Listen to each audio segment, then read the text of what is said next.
आजकल तो हम लोग इमामों और उलमा को भाव में खरीदते हैं, ये भी जरूरी। हमारे हिंदू भाइयों में जैसे उनके गुरु महाराज लोग होते हैं, हमारे यहाँ वैसे उलमा का मकाम मर्तबा होता, लेकिन हमारे में और उनमें फर्क है।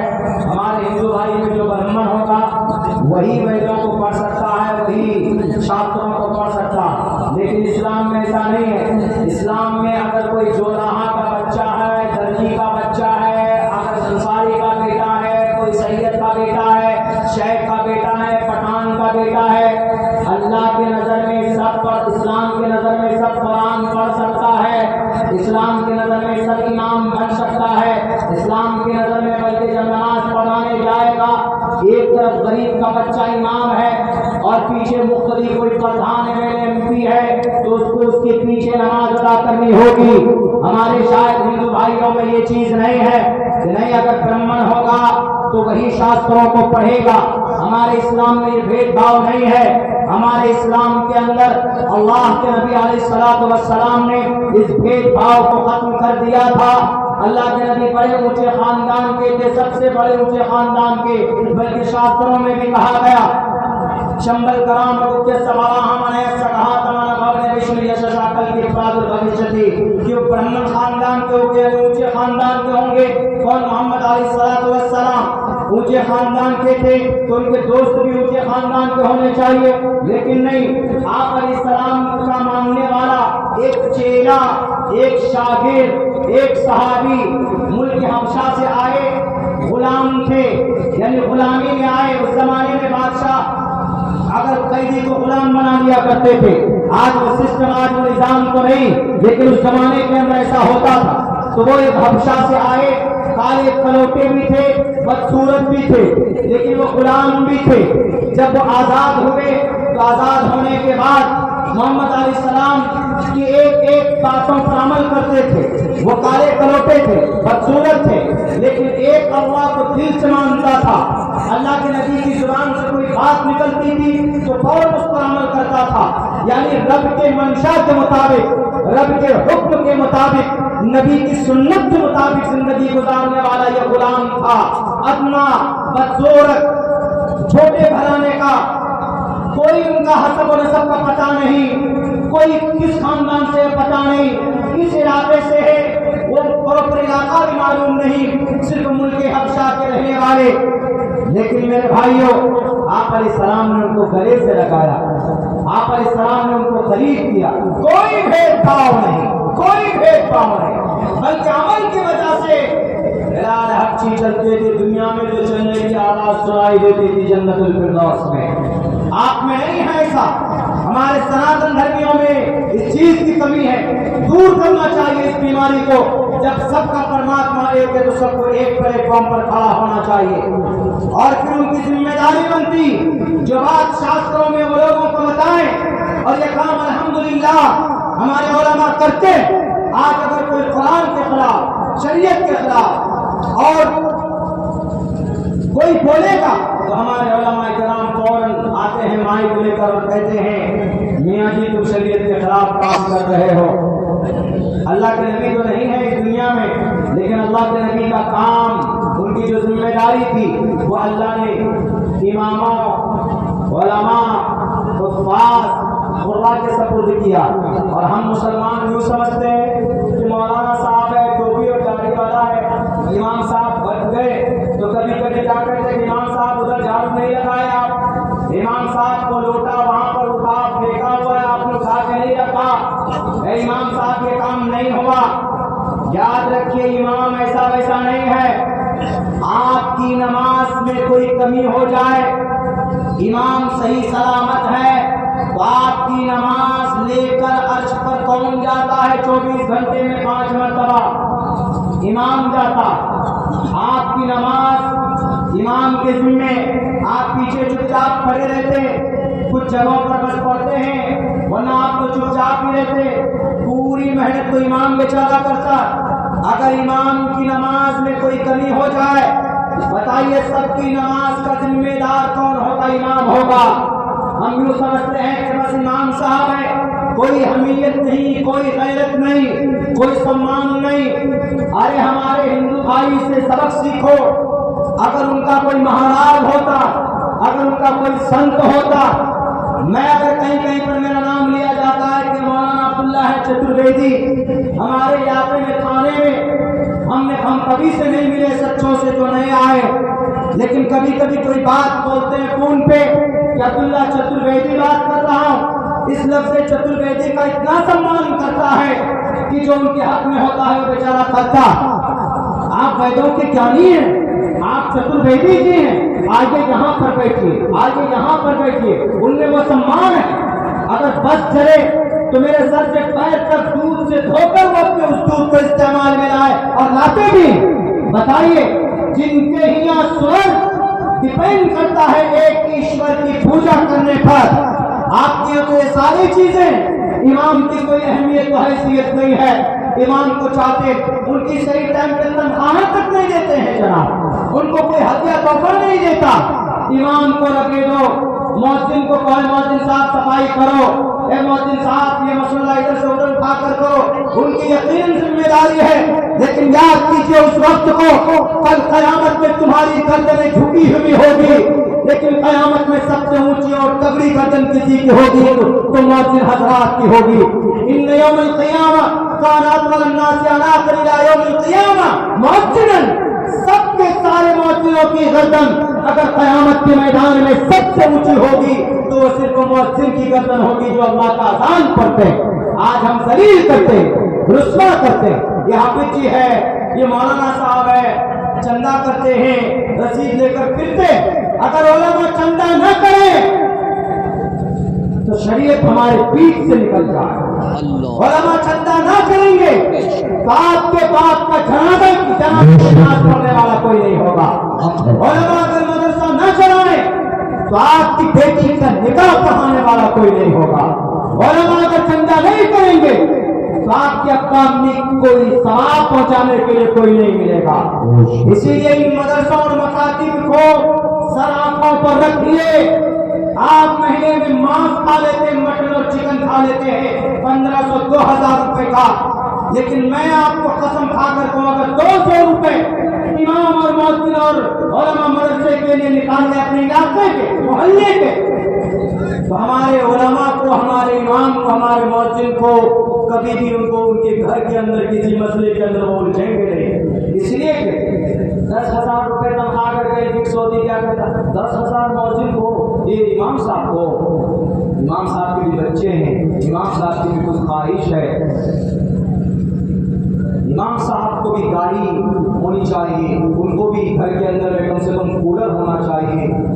अरे वो आपकी शरीयत का रखवाला है। यहाँ नहीं तो मरने के बाद सबसे बड़ा मकाम इन्हीं उलमा का, उपास का है। मुझे बताए तो दुनिया के अंदर में आप किसके कहेंगे कि भाई डिस्ट्रिक्ट का सबसे बड़ा आदमी कौन होता जी? डीएम होता, फिर कौन होता जी? एमपी होता। कल कयामत में डीएम भी ऐसे करे, ऐसे आसान करे, नफसी का आलम में फंस रहे हो।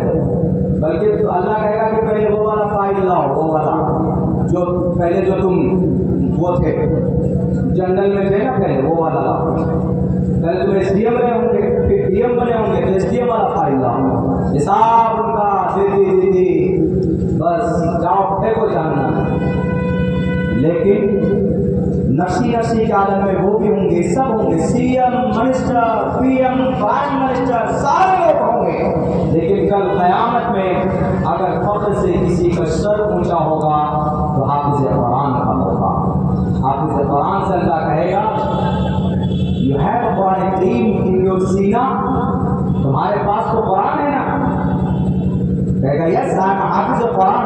कहा दुनिया में जैसे कुरान पढ़ते थे ना, ऐसे ही कुरान पढ़ो और जाओ, तो जन्नत का जीना है, जन्नत के जीने पे ऊपर चढ़ो, जाओ। जैसे दुनिया में पढ़ते थे ऐसे तिलावत करते हुए जाओ, और जहाँ रुक जाओगे, जहाँ कुरान पूरा होगा वहीं पर तुम्हारा मंजिल है, वहीं पर तुम्हारा शानदार 5 BHK का फ्लैट है, वहीं पर जाओ, रुक जाना। और ये कहेगा अकेले मत जाओ, रुको, तुम्हारे अब्बा अम्मी कहाँ? जी वो जहन्नम में। अच्छा तुम्हारे तुम्हारा उस्ताद कहाँ? जी जहन्नम में। चंदा दिया था वो भी कहाँ है जी? वो भी जहन्नम में है। 10 लोग, हाँ 10 लोग गिनाएंगे, 10 लोग सब के सब जहन्नम में। कोई बात नहीं, जहन्नम चले गए, जी चले गए, मोहर भी लग चुकी है, निकल नहीं सकते वहां से। जेल चले जाते आदमी नहीं निकल सकते, कोर्ट का सहारा ना होता, ऐसे ही नागा। अच्छा 10 के 10 जहन्नम में चले गए। एक काम करो, उन सबको पकड़ो, लाओ उठाकर। आप इसे कुरान से कहा जाए, डीएम से नहीं जिनका डंडा चलता है, पीएम से नहीं जिनका, सीएम से नहीं, लाल कलेक्टर से नहीं जिनका बुलडोजर चलता, उनका नहीं, वो तो सब हाथ मारे खड़े होंगे, हाय हाय कर रहे होंगे, बहुत तुमने मासूमों को लूटा और मासूमों को तोड़ा, आवाज आओ हम तुमको तोड़ते हैं। लिमनी मुल्कुल यौम, आज का सीएम कौन? आज बहुमत भी हमारी है, आज कोई किसी की सरकार नहीं गिरा सकता। लिमनी मुल्कुल यौम, कौन है आज का पीएम, कौन होगा आज का सीएम? लिल्लाहिल वाहिदिल कहार, एक जात अक़दस। ये चीजें होने वाली है जनाब, ये हवाई बातें नहीं है, रब का कुरान है जो मैं पढ़ रहा। तो अल्लाह कहेगा उस हाफिज से, दुनिया में है ना हाफिज जी, ये हाफिज जी तो चंदा करता है, सिर्फ पेट पालता है, अगर कोई रियल में ऐसा करता है तो उसके लिए बिल्कुल जायज नहीं। लेकिन अगर नहीं करता है, आप अपनी दुश्मनी की वजह से बदनाम करने के लिए बोलते हैं, तो कल क़यामत में आपकी जुबान कर दी जाएगी, आपको साबित करना पड़ेगा। तो अल्लाह कहेगा कि अच्छा 10 आदमी जहन्नम में, कोई बात नहीं, जाओ, तुमने मेरे कुरान करीम को अपने सीने में बसाया है, इसलिए तुम्हें सर्टिफिकेट देता हूं। किसी सीएम पीएम को नहीं, किसी यूनाइटेड स्टेट या यूनाइटेड नेशन के चीफ को वो मकाम और वो मर्तबा नहीं है, ये सिर्फ हाफिज़ कुरान तुम्हारा ये मर्तबा है। ये रिजल्ट, ये ग्रीन कार्ड सिर्फ तुम्हारे लिए है, ये स्मार्ट कार्ड तुम्हारे लिए है, ये एक्सेस तुम्हारे लिए। जाओ उन 10 आदमियों को जो जहन्नम में है, जिन पर जहन्नम वाजिब हो चुकी है, उनको अपने दोनों हाथों में पकड़ो और कुरान पढ़ता जा, जन्नत में चढ़ता जा। अगर कहीं कुरान करीम अगर सीने से गिर भी जाए खुदा न खास्ता, या एक हाफिज़ कुरान गिर जाए जहन्नम की आग में, तो जो सीने में कुरान करीम उसकी बरकत से जहन्नम की आग आराम ठंडी हो जाए। ये है हाफिज़ कुरान का मतलब। हम और आप क्या समझते हैं, हाफिज बना देंगे, बच्चा कितना कमाएगा, कितना कमाएगा, कितना खाएगा? मेरे भाइयों, जो रोजी जिसके मुकद्दर में है वो मिल गए। ऐसा नहीं है कि भाई आपका बच्चा अगर आप डॉक्टर इंजीनियर बनाओ, बिहार के अंदर देखिए ना क्या मामला, क्या समस्या।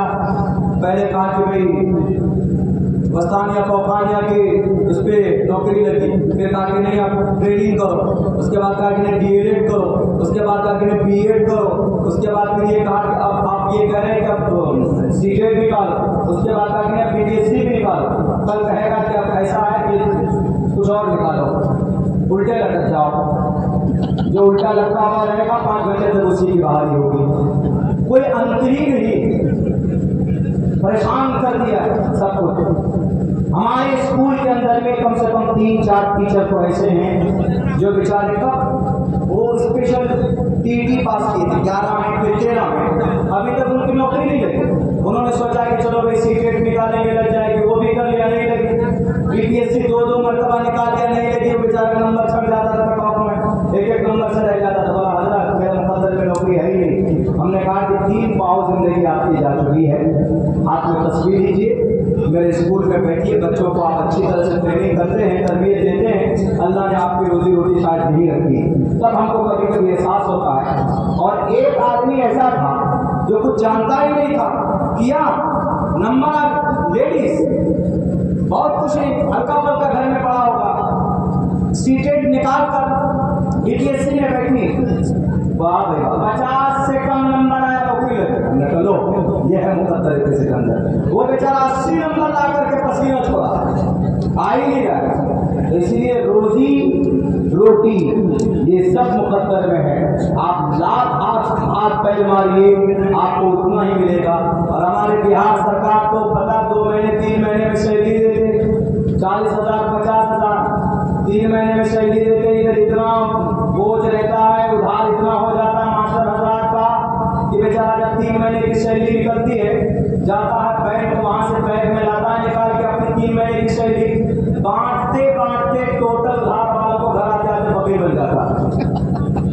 ये हालत हो जाती है बैठ कर। तो इसीलिए मेरे भाइयों अपने बच्चों को हाफिज़ कुरान जरूर बनाइए, बड़ा मकाम मरतबा। हमें गर्व है अल्हम्दुलिल्लाह मैं हाफिज़ कुरान, अपने बच्चों को हाफिज़ कुरान बनाइए, उसके बाद मास्टर बनाइए, डॉक्टर बनाइए, इंजीनियर बनाइए, नो प्रॉब्लम, कम से कम हाफिज़ बनाइए। हाफिज़ नहीं बनाते हैं तो अपने खानदान के बच्चों को मकतब में भेज कर दीनी तालीम जरूर दीजिए पहले, क्योंकि अल्लाह कितना, मोहम्मद कौन है, मरने के बाद क्या होगा, फरिश्ते क्या है, ईमान मुफस्सल क्या है, ईमान मुजमल क्या है, ये सारी चीजें अरकान इस्लाम कितने हैं, पड़ोसियों के हुकूक क्या है। ऐसा भी नहीं है कि किसी नेता के उसमें आए तो फौरन एकदम हवाबाजी, जैसे हमारा भी अररिया जिला का एक नेता वो बन गए MP साहब, मेंबर ऑफ पार्लियामेंट, और उनकी सीधी बातें करते हैं कि अररिया में रहोगे तो ये बनना पड़ेगा, वो बनना पड़ेगा। हम उनसे पूछते हैं कि गुरुजी आप ये बताइए पहले कि आप एक समुदाय के हैं? बिल्कुल नहीं, असंवैधानिक बयान है। अगर कोई MP MLA बनता है तो सबका होता, भले वो आपको वोट दे या न दे, बल्कि आप सबके MLA या MP हैं, सबको लेकर चलना आपकी जिम्मेदारी है। लेकिन इस तरह की बात करने से इंसानों के दिल को ठेस पहुंचती, जब लोगों को तकलीफ पहुंचती है तो जुबान से बददुआ निकलती, और जब बददुआ निकले तो फिर आप तरक्की नहीं कर सकते हैं। याद रखिए ईश्वर के दरबार में वो फरियाद पहुंचने के बाद फिर ईश्वर की तरफ से क्या फैसले होते हैं आप अंदाजा नहीं लगा सकते। आपको ज्यादा काम करना है तो हर साल सीमांचल डूबता है, आप महानंदा बेसिन को क्यों नहीं बदलाते? अभी सैलाब आया 10 दिन पहले, लोगों के धान एकदम बिल्कुल शबाब पर होने के बाद भी वो सारे धान वो मुनासिब फसलें तबाह हो गई। इस पर आप बात नहीं करोगे, सिर्फ आतंकवाद और उग्रवाद के लफ्ज जोड़ देते हो टोपी और दाढ़ी वालों के साथ। इसीलिए इस तरह की बातें हमारे सीमांचल में नहीं होनी चाहिए, भारत के किसी भी हिस्से में नहीं होना चाहिए। गर्व से हम कहते हैं कि हम सीमांचल में रहते, गरीब जरूर है, पसमानदा इलाका जरूर है, लेकिन हिंदू मुसलमान मिलकर रहते हैं, एक दूसरे की परेशानी के अंदर में साथ होते। आपका यही जलसा, इस जलसे के अंदर कितने भी हमारे सनातन धर्मी हिंदू भाइयों का सपोर्ट रहा, बल्कि आज बैठकर अभी तक आपका जलसा सुन रहे हैं। ये तहजीब हमारे सीमांचल की है और ये हिंदुस्तान के दूसरे कोने तक जाना चाहिए और ये पैगाम पहुंचाने की जरूरत। इसलिए मैं उन बच्चों से कहूंगा फसादी मत बनो। ये जितने भी ये लीडरान हैं, ये दंगाई हैं, ये लुटेरे हैं, या आपको जेलों के अंदर डालना चाहते हैं या आपको भिखारी बनाना चाहते हैं ताकि वो ज्यादा दिन तक बैठकर अपनी कुर्सी में ऐश कर सके, मौज कर सके। किसी का भला नहीं होता, किसी का फायदा नहीं होता है एक दूसरे के अंदर लड़ाई दंगा फसाद करके। मेरे भाइयों बस मैं यही कहूंगा कि अपने बच्चों को इतनी तालीम दीजिए कि जिससे हराम और हलाल को पहचान सकें, जिससे वो अपने पड़ोसी के हकूक़ों को पहचान सकें, हिंदू हो कि मुस्लिम हो सबको साथ लेकर चल सकें। ऐसी इंसानियत तो आनी चाहिए और हमें तभी उम्मीद है कि जो नबी का आशिक होगा, जो रसूलुल्लाह का दीवाना होगा, वो सबका तो एहतराम करेगा, क्योंकि अल्लाह के नबी अलैहिस्सलाम ने हमें यही सिखाया है, यही पैगाम दिया है। बहुत बहुत शुक्रिया। जज़ाकल्लाह। अस्सलामु अलैकुम व रहमतुल्लाहि व बरकातुहू।